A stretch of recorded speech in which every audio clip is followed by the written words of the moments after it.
Muy buenas noches, gusto en saludarlos. Buenas noches, Buenas noches, licenciado. Buenas noches, Julián. Bueno, vamos a dar inicio a la clase del día de hoy. Vamos a hablar del salario. Nosotros al tomar el tema del salario lo vamos a ver su etimología, sus definiciones, su clasificación, medidas protectoras del salario, el salario mínimo y por último el convenio 95 de la Organización Internacional del Trabajo. Entonces vamos a dar inicio viendo la etimología. La palabra salario se origina del latín salarium, que significa la paga al soldado por un año de servicio militar. La palabra sueldo se origina del latín soldus, que significa la pieza de moneda con la que se pagaba. Su definición, bueno, vamos a encontrar lo que dice el artículo número 1 del convenio 95 de la Organización Internacional del Trabajo, que se refiere de la manera siguiente.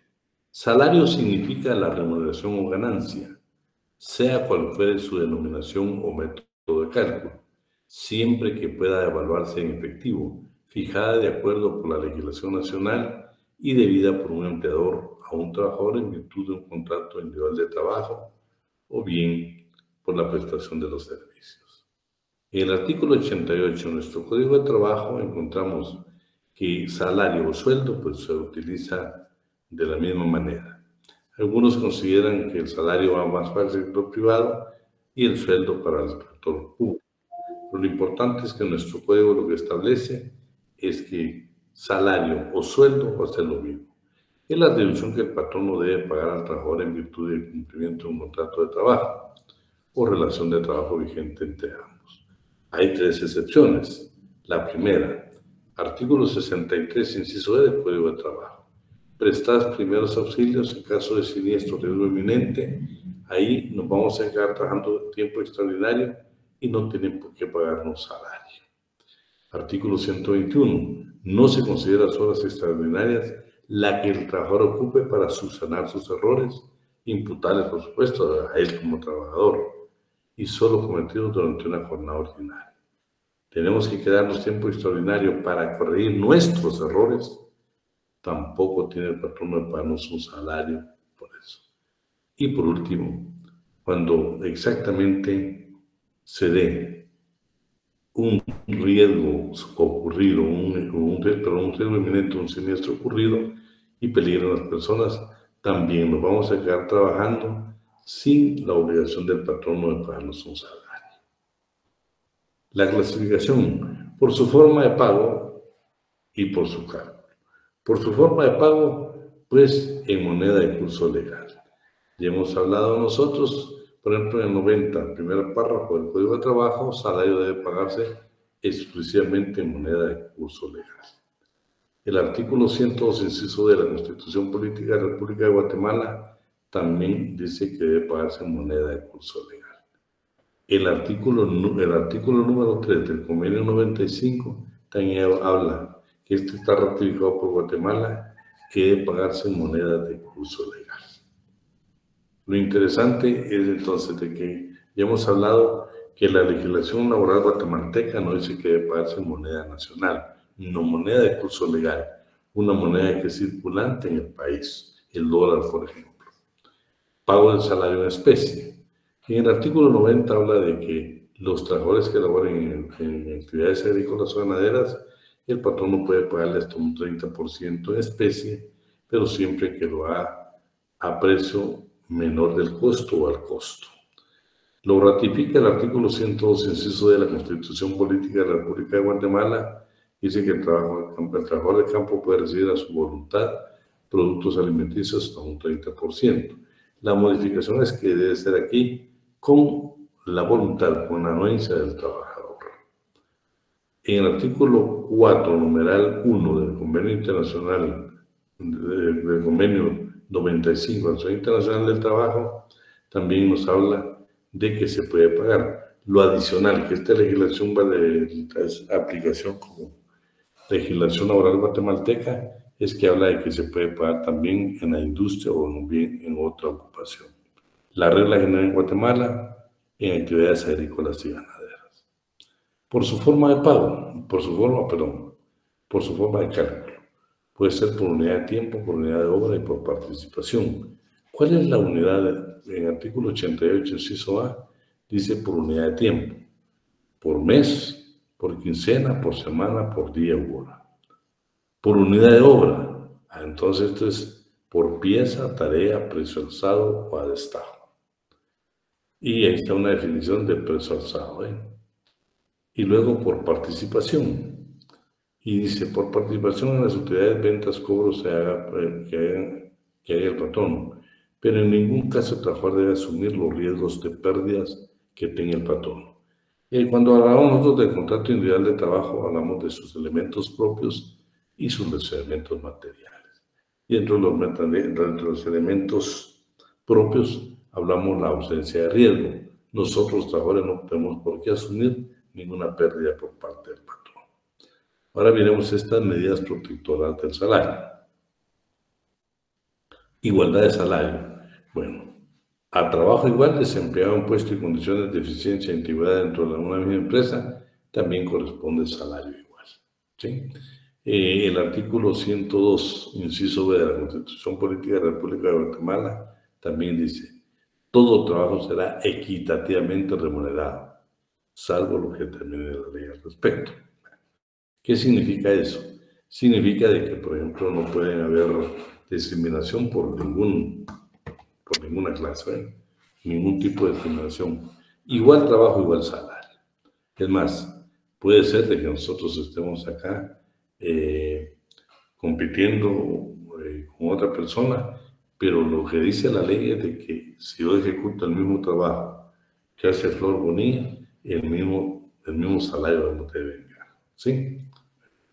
Discriminación salarial. Yo ahí le puse un ejemplo. Fíjense que hace algún tiempo los asesores jurídicos del Instituto Guatemalteco de Seguridad Social presentaron una inconstitucionalidad, una acción inconstitucional, y la Corte resolvió que le hicieran el reajuste, dar el hecho de que los asesores jurídicos de los departamentos del Instituto Guatemalteco de Seguridad Social devengaban mejor salario que los asesores jurídicos de la sede central aquí en Guatemala.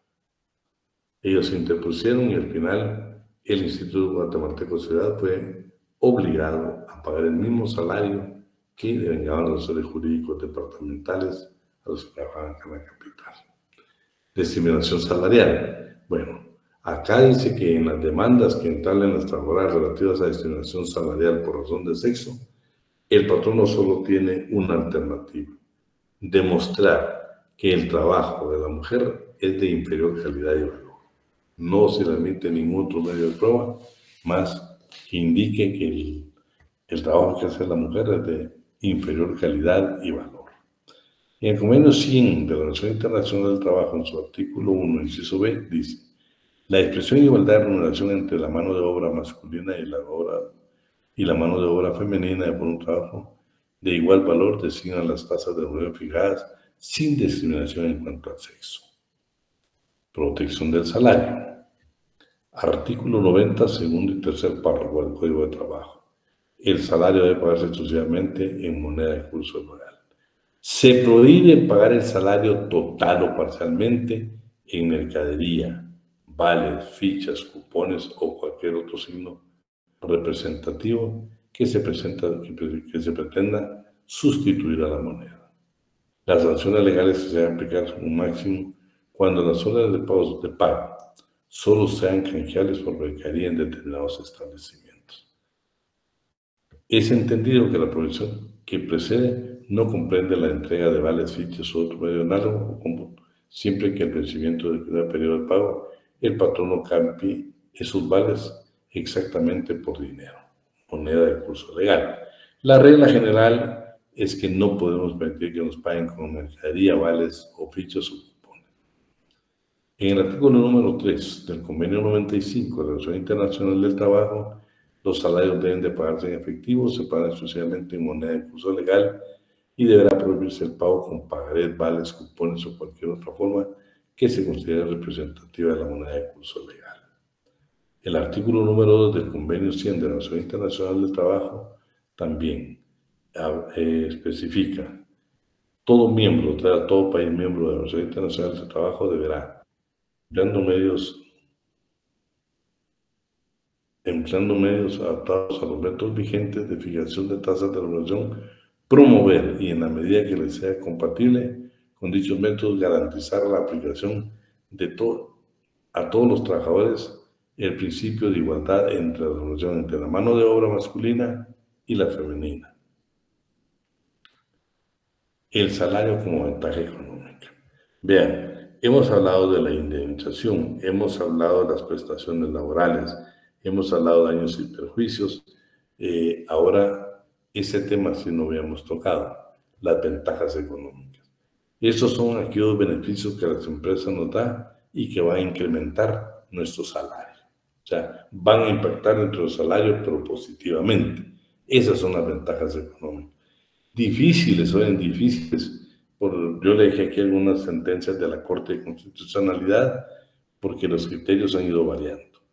Me recuerdo que al principio cuando uno presentaba estas ventajas económicas son adicionales al salario, indemnización, daños y perjuicio y prestación. Lo vamos a leer. Así, artículo 90, último párrafo del Código de Trabajo. Asimismo, las ventajas económicas de cualquier naturaleza que sean, que se otorgan a los trabajadores en general por la prestación de sus servicios, salvo pacto en contrario, debe entenderse que constituyen el 30% del importe total del salario. En el momento que usted se retire, ya sea por despido directo o indirecto, y usted tiene esas ventajas económicas, adicionalmente a todo lo que hemos platicado, puede exigir el 30% de ventajas económicas, ¿sí? Y el artículo número 100, pues ahí también nos da una amplitud en cuanto a este tema.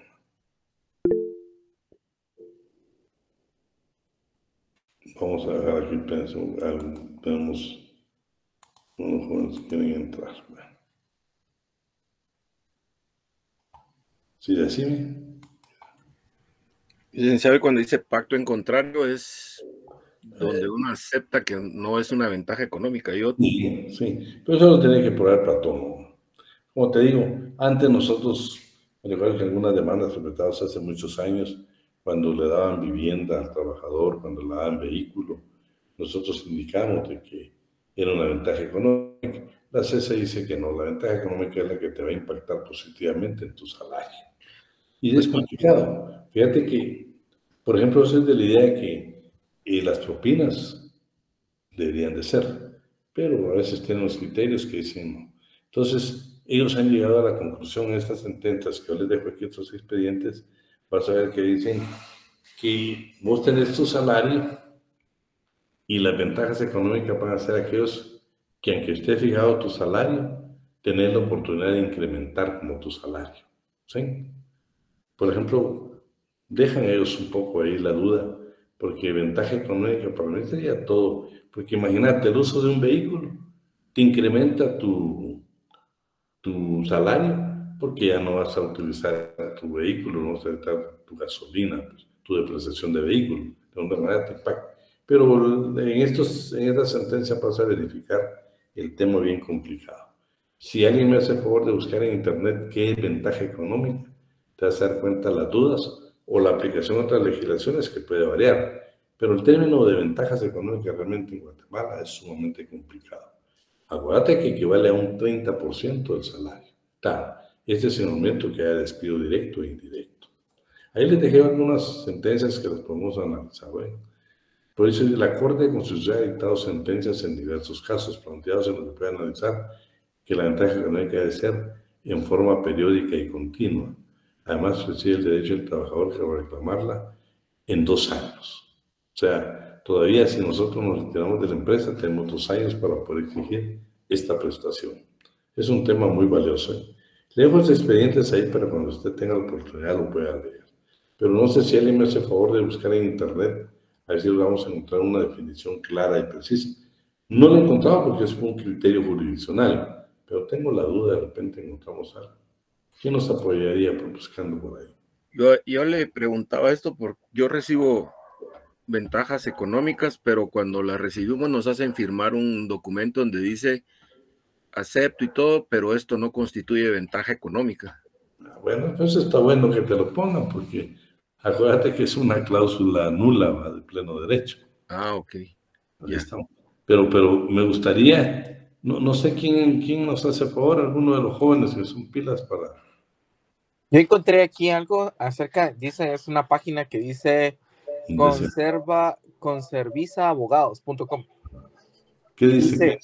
dice, las denominadas ventajas económicas representan un misterio para muchos empleadores sobre cómo brindarlas a sus trabajadores sin que represente riesgo alguno en la administración del personal.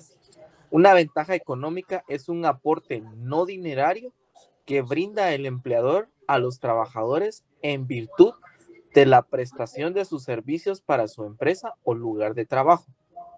Algunas empresas no se encuentran en la disponibilidad de ofrecer altos salarios a sus trabajadores, pero les resulta más asequible proponerles ciertas remuneraciones no dinerarias en virtud de la prestación de sus servicios.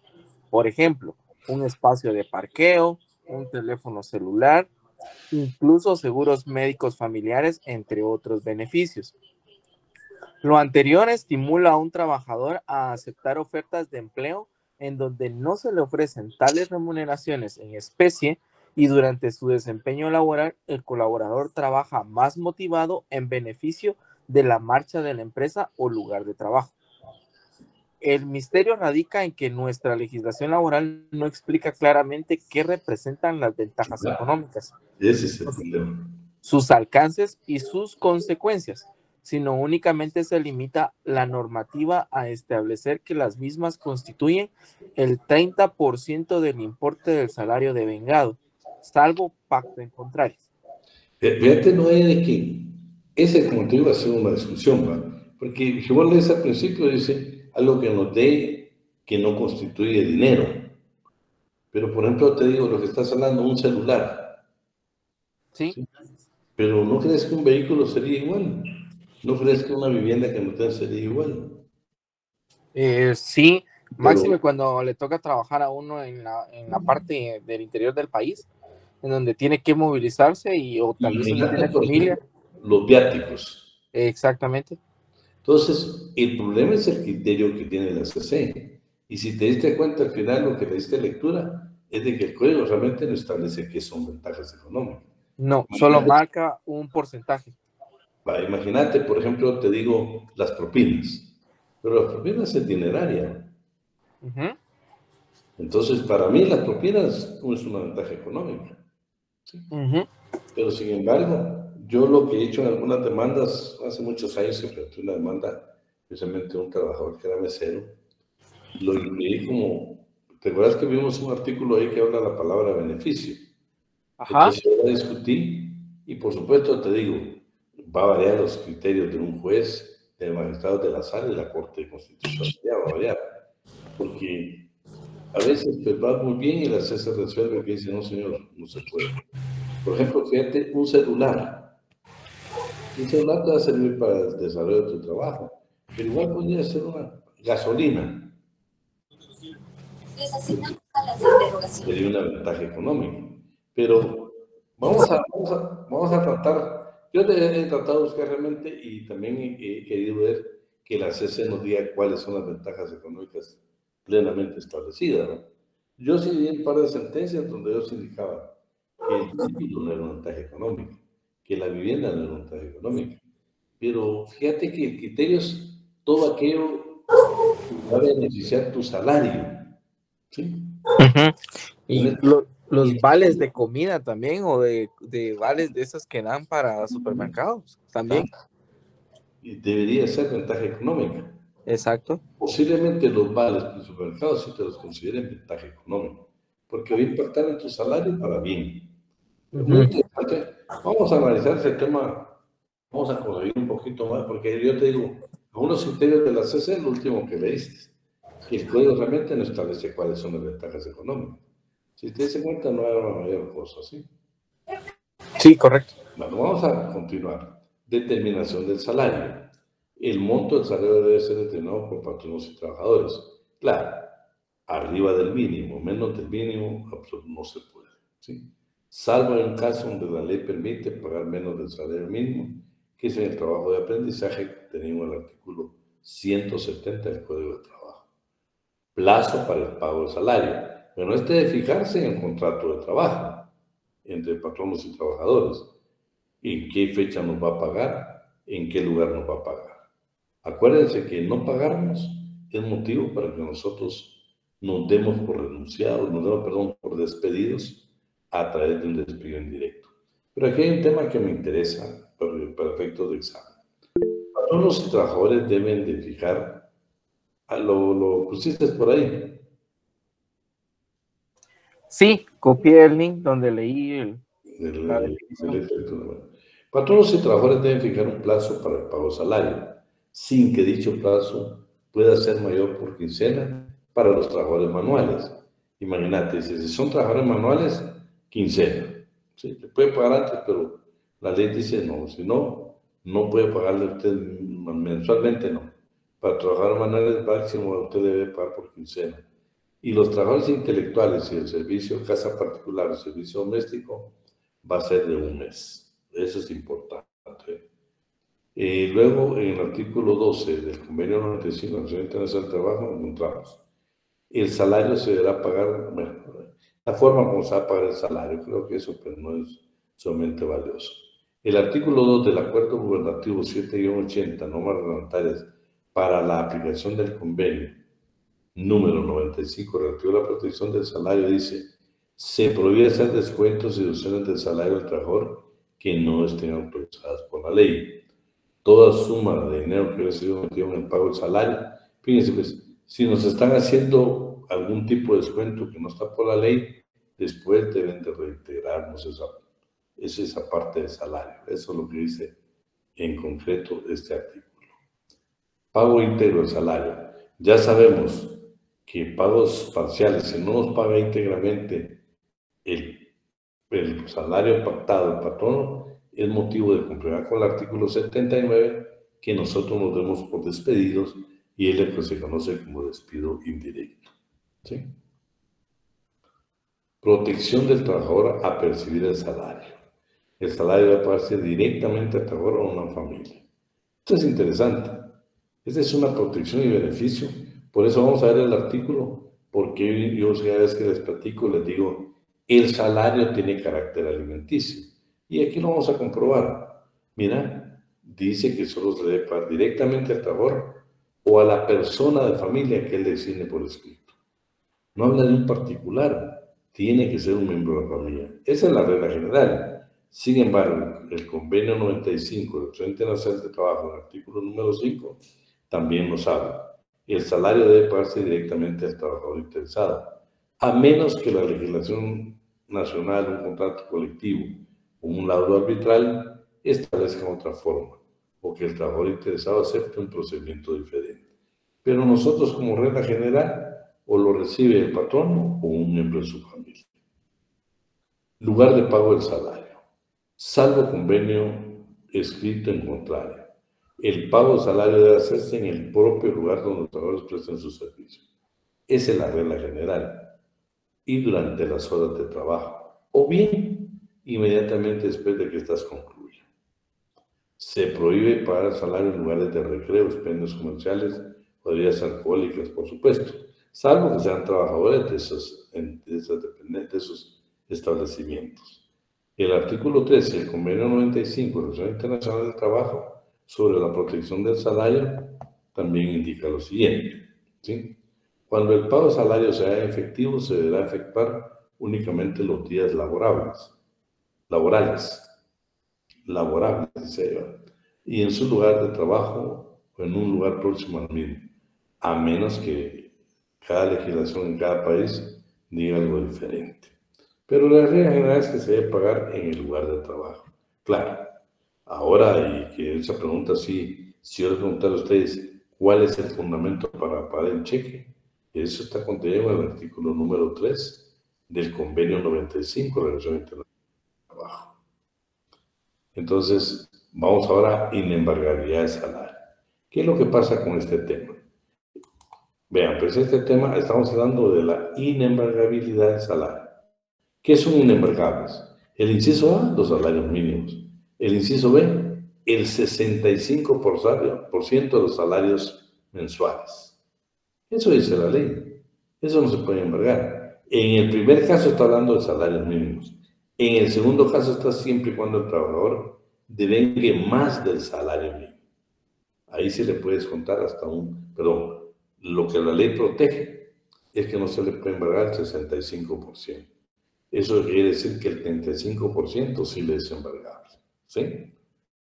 Por eso se ven los descuentos, ahí precisamente oscilan en un 35%. Y también lo dice la Constitución, en el artículo 102, inciso E, de la Constitución Política de la República de Guatemala. También está el convenio 95 de la Organización Internacional del Trabajo en su artículo número 10. Artículo 97, ese se lo voy a resumir. ¿Cuáles son las excepciones de inembargabilidad de los salarios? Bueno, primero, y eso sí es regla general, aún el salario mínimo y arriba del salario mínimo, por alimentos, nos pueden embargar de cumplir con el artículo 97 del Código de Trabajo hasta un 50% del salario. Pero ¿qué pasa si ya tenemos ese embargo y tenemos otras deudas? Este párrafo final dice, solo podrá embargarse hasta un 10% más para satisfacer otras obligaciones.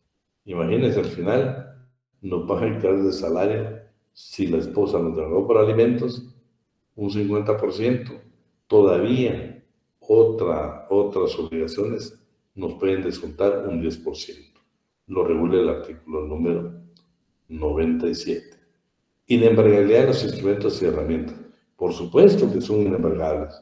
Nosotros no podemos embargar lo que le sirve al trabajador para hacer su trabajo, ejercer su profesión o oficio.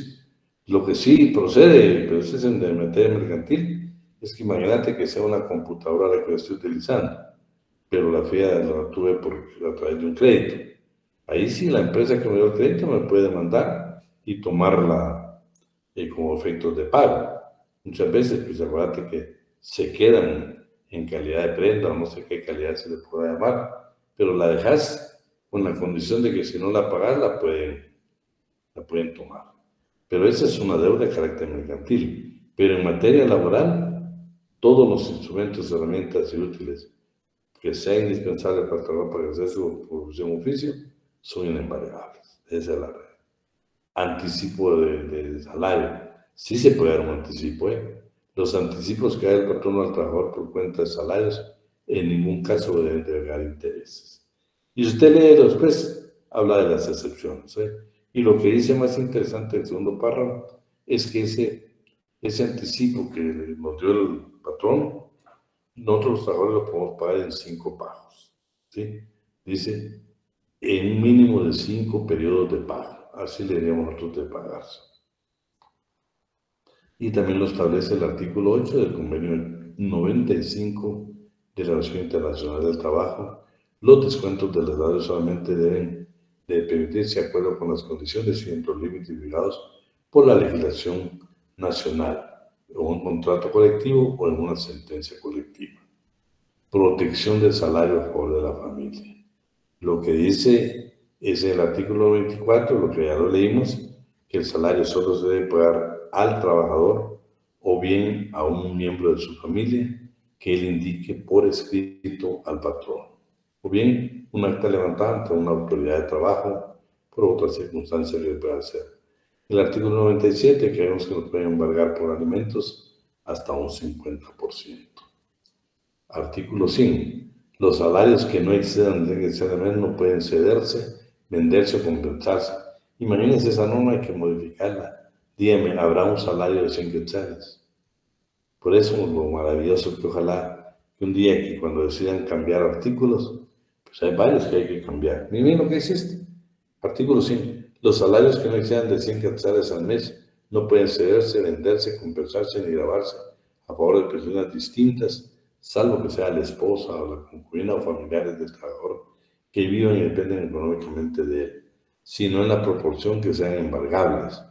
Imagínate ganar 100 y todavía te van a embargar el 35%, pues te quedan tus 65 quetzales para el mes. No, es una ley que hay que modificarla. El artículo 101, protección del salario y privilegios. Este es donde yo me baso para decir que el salario tiene carácter alimenticio. Dice que es un derecho de preferencia absoluta. Y esto lo complementamos con lo que dice el artículo 16 del Código de Trabajo, que en caso de duda, en caso de diferencia entre lo que contiene una norma en derecho, en materia de materia laboral o de previsión social, prevalece sobre cualquier otra norma de derecho común, o sea, el derecho civil. Sin embargo, aquí el artículo, cuando lo narra, deja un poco de duda. Pero nosotros tenemos que aplicar la norma in dubio pro operario, la que más favorece al trabajador. Discrepancia entre una ley de orden común, que podría ser derecho civil, y lo que dice el derecho laboral, es aplicable el derecho laboral. Vea lo que dice el artículo número 101 del Código de Trabajo. Los créditos por salario no pagados a las instituciones en dinero a los trabajadores tengan derecho en concepto de terminación de su contrato individual de trabajo, gozan en virtud de su carácter alimenticio. Jóvenes, tanto salario, prestaciones laborales e indemnización constituyen carácter alimenticio.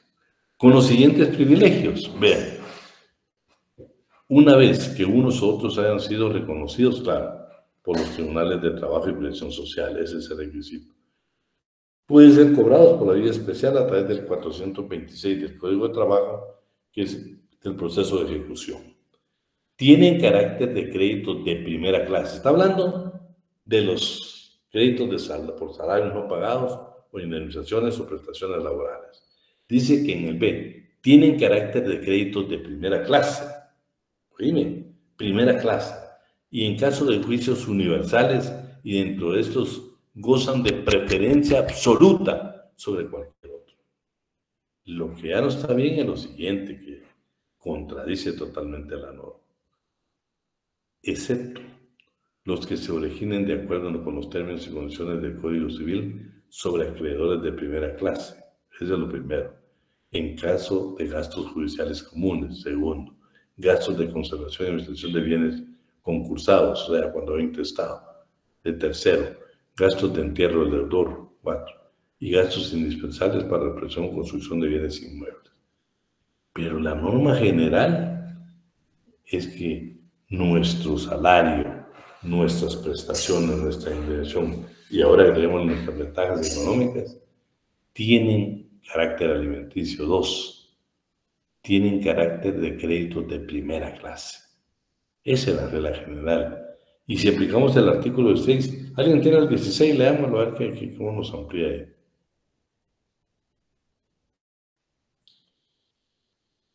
¿Alguien tiene por ahí código? ¿Qué artículo dice? 16.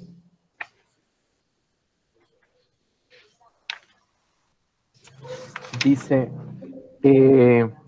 en caso de conflicto entre las leyes de trabajo o de previsión social con las de cualquier otra índole, deben predominar las primeras.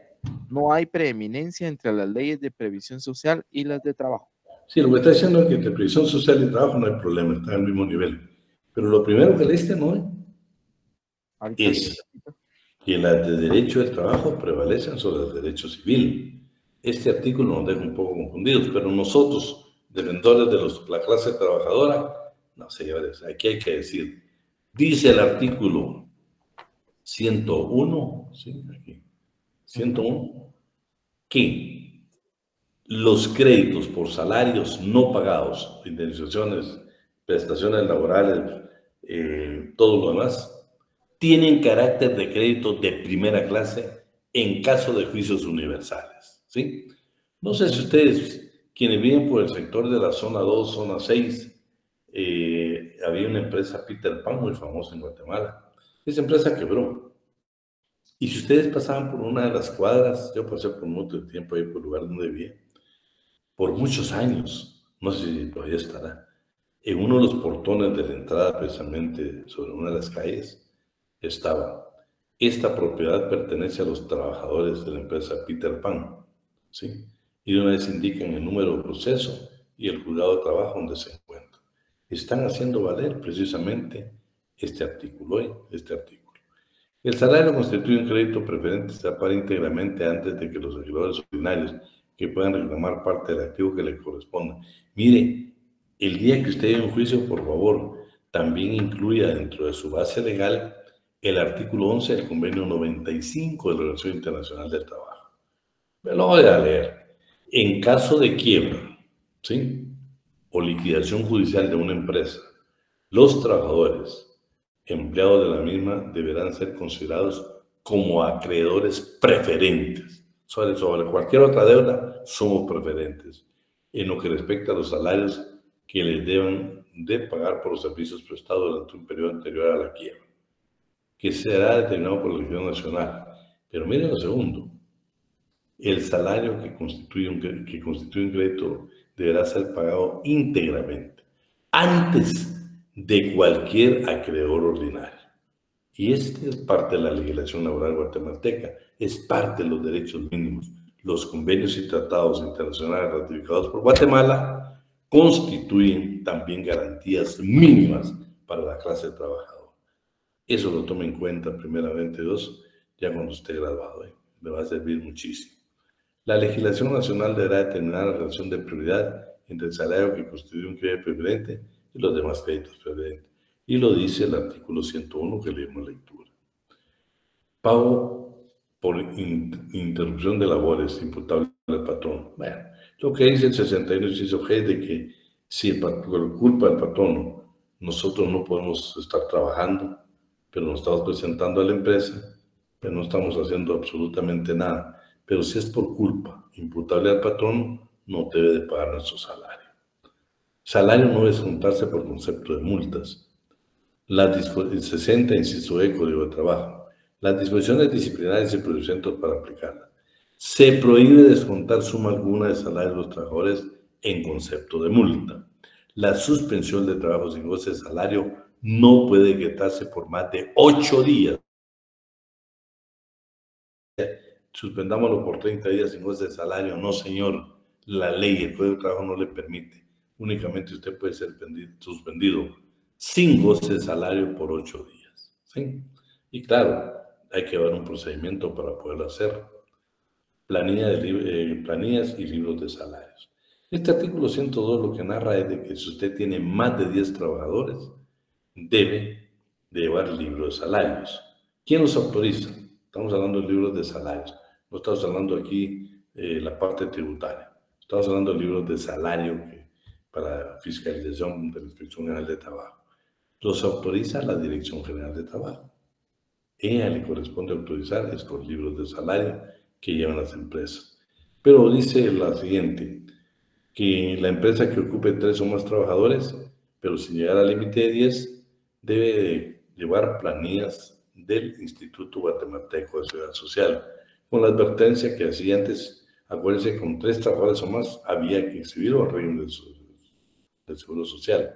Actualmente con un trabajador es obligación. Entonces ahora yo creo que esta norma también hay que modificarla. Diría, todo patrono que ocupe permanentemente 1 o más trabajadores sin llegar a 10, debe hacerlo de acuerdo a las planillas del Instituto Guatemalteco de Seguridad Social. Ahora miremos el salario mínimo, ¿sí? ¿Cómo se fija el salario mínimo? Vamos a comenzar entonces primero con los elementos de fijación. En el artículo número 89 encontramos, para fijar el importe, ¿sí?, del salario en cada clase de trabajo, se deben tomar en cuenta la intensidad, calidad del mismo, clima y condiciones de vida. Es lo primero que tenemos que tener en cuenta. Artículo 103, fijación de los salarios mínimos. Todo trabajador tiene derecho a ganar un salario mínimo que cubra sus necesidades normales de orden material, moral y cultural y que le permita satisfacer sus deberes como jefe de familia. El salario tiene carácter alimenticio. ¿Qué vamos a atender? Atendiendo a las modalidades de cada trabajo, a las particulares condiciones de cada región y a las posibilidades patronales en cada actividad intelectual, industrial, comercial, ganadera o agrícola.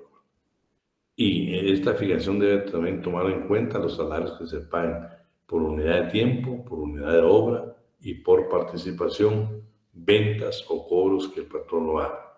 Y ha de hacerse adoptando medidas necesarias para que no salgan perjudicados los trabajadores que ganan por pieza, tarea, precio alzado o a destajo. Fijación y revisión de los salarios, de revisión anual del salario mínimo. Todos los años debe fijarse un salario mínimo. El Ejecutivo, de todos modos, si en todo caso no considera que debe haber incremento, debe hacer la observación que se queda vigente. Por ejemplo, ahorita nosotros actualmente ya tenemos otro decreto que es del 2024, que es el que rige actualmente. En el inicio de esto, nosotros tenemos un decreto ahí de 2020. No, por favor, hay que actualizarlo. Es 2024. Entonces, el sistema para la fijación de salario mínimo se establece presente en el capítulo, debe aplicarse a todos los trabajadores sin excepción, salvo los del Estado, para que tendrán su propio presupuesto. ¿Cómo se integra la primera, que es la Comisión Nacional del Salario? La Comisión Nacional del Salario dice que es un organismo técnico y consultivo de las comisiones paritarias, que es encargada de asesorar al Ministerio en política de salario. ¿Cómo se integra la Comisión Nacional del Salario? 2 representantes gubernamentales que han de tener experiencia en asuntos económicos y laborales que serán designados por el organismo ejecutivo por conducto del Ministerio de Trabajo y Previsión Social. 2 representantes de entidades sindicales de trabajadores, 2 de entidades gremiales. Y habla de sindicatos patronales, pero en Guatemala solo Mario López Larrabe dice que hace cualquier cantidad de años hubo y existió un sindicato patronal. Actualmente ellos, la palabra sindicato se la dejan a la clase trabajadora. Un representante del Ministerio de Economía, uno del Fondo Monetario, uno del Instituto Guatemalteco de Seguridad Social, uno del Instituto Nacional de Estadística y uno del Ministerio de Cultura. Bueno, ¿qué pasa? Bueno, dice que el jefe de la Oficina Administrativa del Salario estará como presidente de la Comisión del Salario. Debe ser abogado colegiado con experiencia en la parte administrativa del trabajo. Pero los miembros a que refieren A, B y C, que son representantes del patronos, tendrán la calidad de vocales con voz y voto. Pero el representante del Ministerio de Economía, Junta Monetaria, Instituto Guatemalteco de Seguridad Social, Instituto Nacional de Estadística y Ministerio de Cultura, únicamente tienen derecho a voz, pero no a voto. ¿Sí? Requisitos. ¿Para qué se requiere para ser miembro de la Comisión Nacional del Salario? Ser guatemalteco natural, mayor de 25 años. ¿Sí? ¿Qué significa esto? Que si alguien es de 25 años no puede ser. Tiene que ser mayor de 25 años. Así lo establece el inciso número A. Y ahí están los otros requisitos, ¿sí? Que deben de pertenecer. Nombramientos. Este es el procedimiento. No sé quién me puede apoyar para leer estos 4 pasos para el nombramiento que se da a los miembros de la Comisión Nacional del Salario. ¿Quién nos apoya? Por favor. Buenas noches, licenciado. Dejamos el tiempo a la dama. Número 1. El Ministerio de Trabajo y Prevención Social, con 8 días de anticipación a los respectivos nombramientos, publicará en el Diario Oficial y otro de mayor circulación en la República la convocatoria instando a las asociaciones patronales y sindicatos de trabajadores legalmente constituidos para que dentro del término aludido presenten una nómina de candidatos compuestas por más de 4 personas, con indicación de las cualidades y experiencias de los propuestos. Y numeral 2. ¿Sigo? Una vez recibidas las nóminas correspondientes, el organismo ejecutivo, por medio de acuerdo dictado por conducto del Ministerio de Trabajo y Prevención Social, hará los respectivos nombramientos, pudiendo elegir libremente a cualquiera de los candidatos propuestos.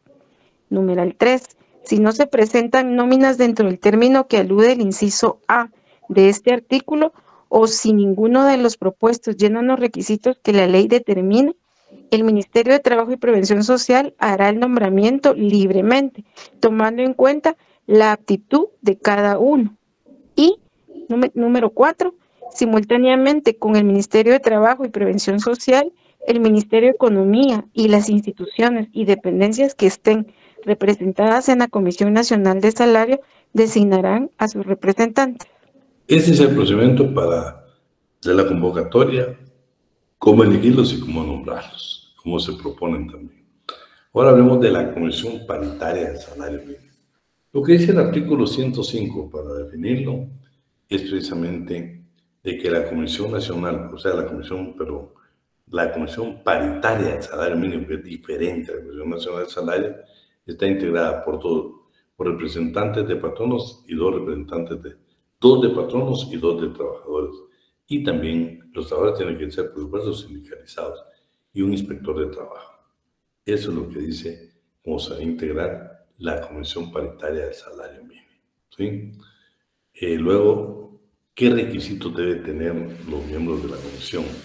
Ser guatemalteco natural y pues guatemalteco en pleno ejercicio de sus derechos. Tener más de 21 años de edad, no 21, más de 21. Saber leer y escribir, ser vecino del departamento de la Constitución Económica de que se trate, desde 3 años anteriores a su nombramiento, es un requisito. No puede ser un funcionario público, con excepción de los puestos en el párrafo segundo que precede, a excepción de o sea, no puede integrar ningún empleado o funcionario público las comisiones paritarias del salario. Y lo que ahí indica, la única excepción es el que preside, que es el inspector que ha nombrado. ¿Cuánto va a durar en sus cargos? Va a durar únicamente 2 años. Fíjense que no se habla de límites, pero en el artículo 107 sí habla de límites del Código de Trabajo. Patronos y trabajadores deben durar en sus cargos 2 años. Pueden ser reelectos y los han de desempeñar obligatoriamente, salvo que tengan más de 60 años de edad. En ese caso, pues, 60 todavía. Más de 60, imposible. La ley ya no le permite ser miembro de una comisión paritaria de salario mínimo. Su servidor ya no podría ser miembro. Nombramiento. Patronos y trabajadores que hayan integrado las comisiones paritarias de salario mínimos deben ser nombrados por el Ministerio de Trabajo y Previsión Social dentro de los primeros 20 días del mes de enero que corresponda, de conformidad con el siguiente procedimiento. Pues ahí está el procedimiento. Ese creo que lo podemos leer muy despacio en casa. Quórum. La Comisión Paritaria del Salario Mínimo, ¿cómo organiza su quórum? La mitad más uno de los miembros de una comisión forman quórum legal para su funcionamiento. Toda convocatoria debe hacerla por escrito con 3 días de antelación, por lo menos el presidente de la comisión o a solicitud de 2 miembros de la misma. ¿Cuáles son las atribuciones? Diego Portillo, léete el 110 del Código de Trabajo, que están las atribuciones. Dale.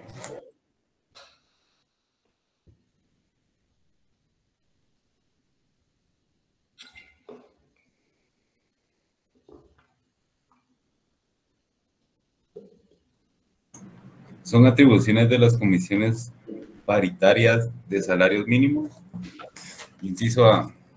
Precisar en forma razonada los salarios mínimos que cada una de ellas recomienda para su jurisdicción en memorial que debe ser dirigido a la Comisión Nacional de Salarios. Dicho informe debe ir suscrito por todos los miembros de la comisión, aunque alguno o algunos de estos salvare su voto.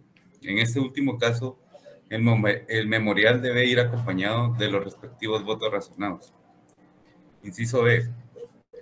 Velar porque los acuerdos que fijen el salario mínimo en sus correspondientes jurisdicciones sean efectivamente acatados y denunciar las violaciones que se cometan ante las autoridades de trabajo.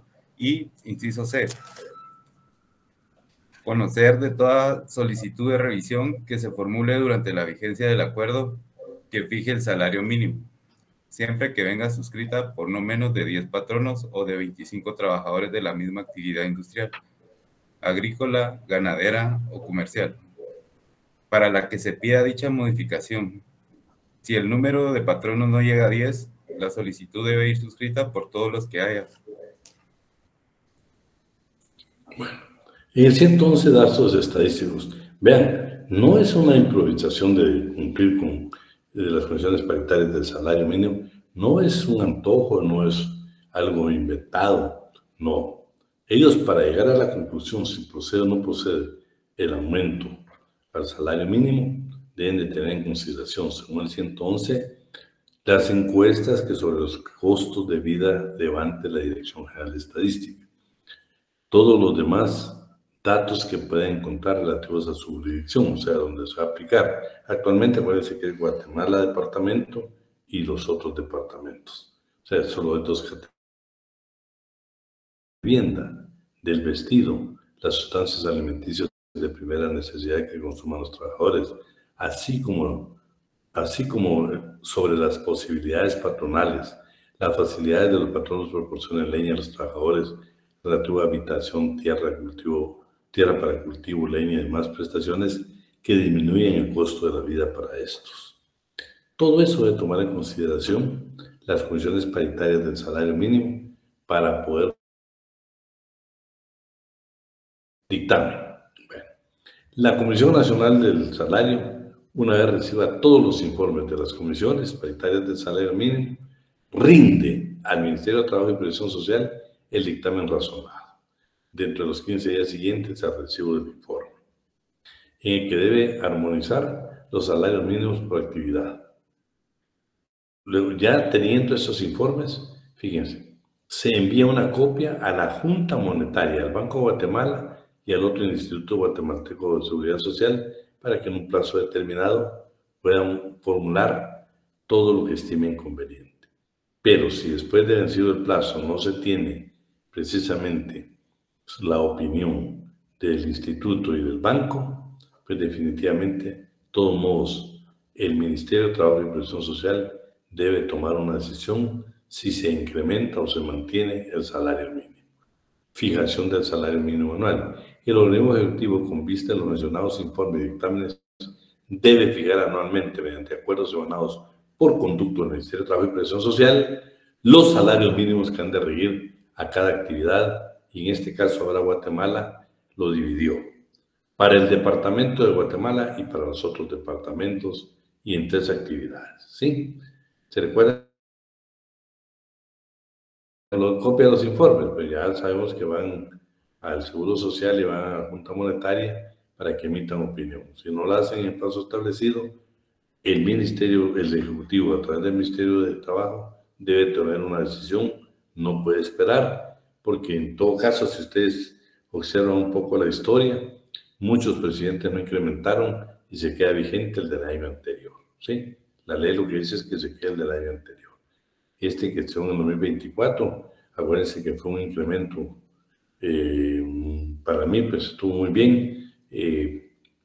Claro, esa división entre el departamento de Guatemala y otros departamentos no la podemos hacer, ¿no? Somos solo una clase de trabajadores. O sea, no podemos nosotros tener trabajadores de primera y segunda clase. Aquí solo somos trabajadores con igualdad de derechos. Modificación del salario, miren, esto es importante, ¿eh?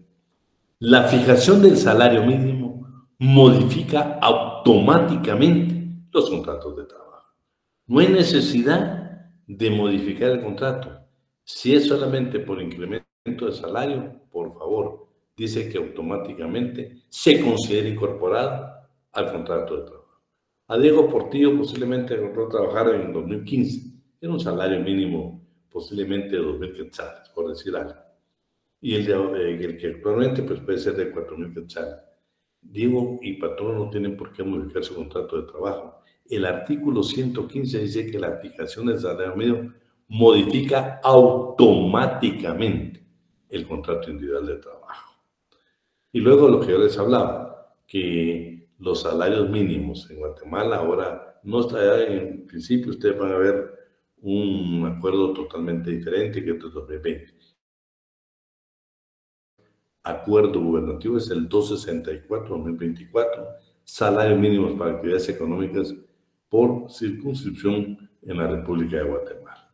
Y aquí pues les establece que está efectivamente para el departamento de Guatemala y para los otros departamentos.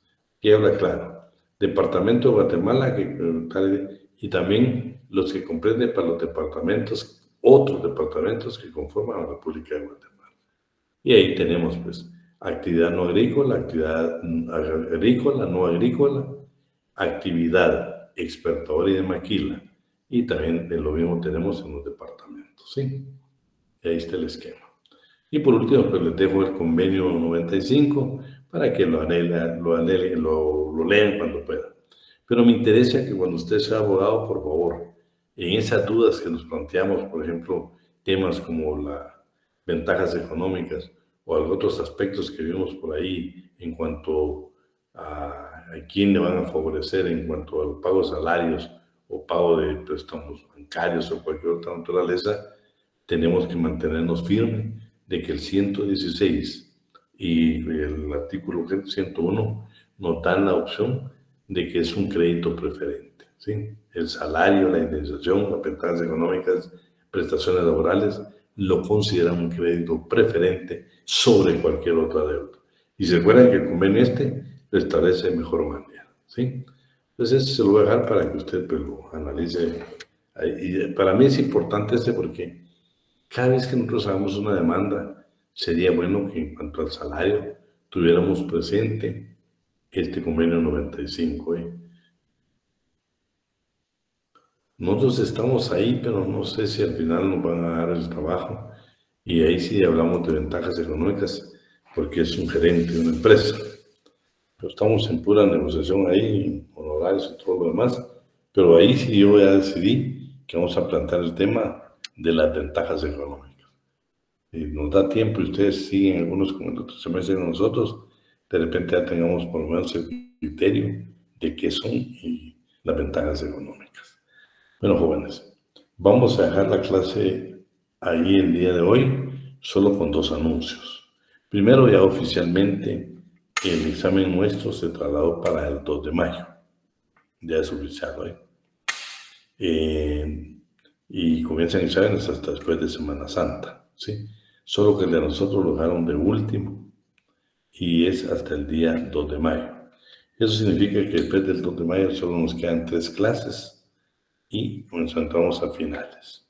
El día lunes oficialmente la facultad anunció que nosotros nos tocaba presencial, pero va a ser virtual. Yo los quiero invitar a que no falten el día lunes. Vamos a ver un tema como la prescripción, que es importante. Todos los derechos que nos otorga el Código de Trabajo, la legislación laboral, todos prescriben, todos prescriben. Nada es eterno.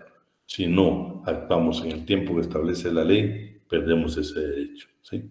Vamos a ver qué significa la prescripción, qué pasa con los pactos colectivos, los reglamentos, qué pasa con otro tipo de prestaciones, no únicamente el despido directo, el indirecto, qué plazo. Vamos a ver qué plazos para el patrón o plazos para el trabajador. Vamos a ver normas generales, qué pasa con los menores de edad, qué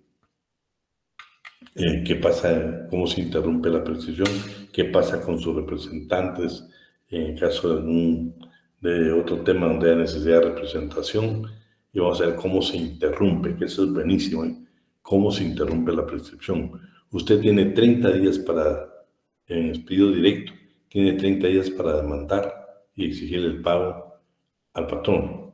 Vamos a ver cómo lo interrumpe, para que los 30 días, por ejemplo, si acudimos a la vía administrativa a través de la inspección de trabajo, cuando nos den la resolución, a partir de ahí comienza a correr nuevamente los 30 días, ¿sí? Pero vamos a ver algunos derechos, se dieron cuenta con las vacaciones, como regla general, todos los derechos prescriben en 2 años. La excepción es que vivimos en vacaciones que podemos reclamar hasta 5 años. Y los regímenes especiales, no, hombre, yo les digo, es poco lo que tenemos en nuestro código, pero quiero que definamos bien qué pasa con el trabajador agrícola, cómo se considera a la esposa y a los hijos que participan en colaboración, cómo se considera la ley, qué pasa con el personal administrativo. Por eso no quiero que nos fallen estas 4 clases que nos quedan, el día lunes, y después nos quedan 3 nada más en el mes de mayo, y ya estamos en finales. Así de que, por favor, a echarle toda la gana, nos cambiaron las reglas del juego, y nada más quiero pedirle por a los coordinadores. No nos revisaron tan bien las preguntas. Entonces, como tenemos un poco más de tiempo, yo les voy a pedir que ahora los coordinadores de su parte se lo dividen y queremos que nos incorporen 20 preguntas de temas que hemos visto. Hay un tema, por ejemplo, ahí que no vimos, pero lo pueden agregar, que es, por ejemplo, el primer país que fijó salarios mínimos en el mundo fue Nueva Zelanda. Ese dato también adicional Se recuerdan que yo les dije que les iba a preguntar cuánto paga de cuota el trabajador migrante guatemalteco que tiene su familia acá en Guatemala, cuánto paga de cuota. Se recuerdan que quedamos que ya está establecida en esa disposición del Seguro Social que en enfermedad congénita cubren hasta 15 años. La regla general es 7 años, pero en enfermedad congénita son 15 años. Claro, hay sentencias de la Corte donde dice que debe ser para toda la vida. O sea, el tratamiento que el Seguro Social le da a nuestros hijos si padeciesen de alguna enfermedad congénita. Todo eso quiero que lo volvamos a tener. No vi esa pregunta y me interesa que le agreguemos en qué caso la ley obliga a un seguro por desempleo. Hay un trabajo que obliga al seguro, lo vimos. Entonces, a los coordinadores le queda la tarea hoy de 20 preguntas, porque quiero que el cuestionario, aprovechando que tenemos un poco más de tiempo, va a quedar para 200 preguntas. Oye, las vamos a revisar ya que tenemos tiempo para depurarlas muy bien, y si nos da tiempecito antes del examen, pues de repente hacemos un repaso con el chaval. Así de que vamos a dejar la clase ahí y por favor, con todo respeto, les pido la asistencia el día lunes, que también es de forma virtual. Un fuerte abrazo, feliz noche, feliz descanso. Feliz noche, Luis. Muchas Feliz gracias. noche, licenciado. Chao. Buenas noches. Feliz noche, Luis. Feliz noche. Gracias. Adiós, Kimberly. Feliz noche, Lick. Feliz noche, Lick. Gracias. Adiós, Eric. Adiós, Elena. Feliz noche, licenciado. Gracias, Catherine. Licenciado, disculpe, Sí, ¿será que le puedo hacer una pregunta? dime.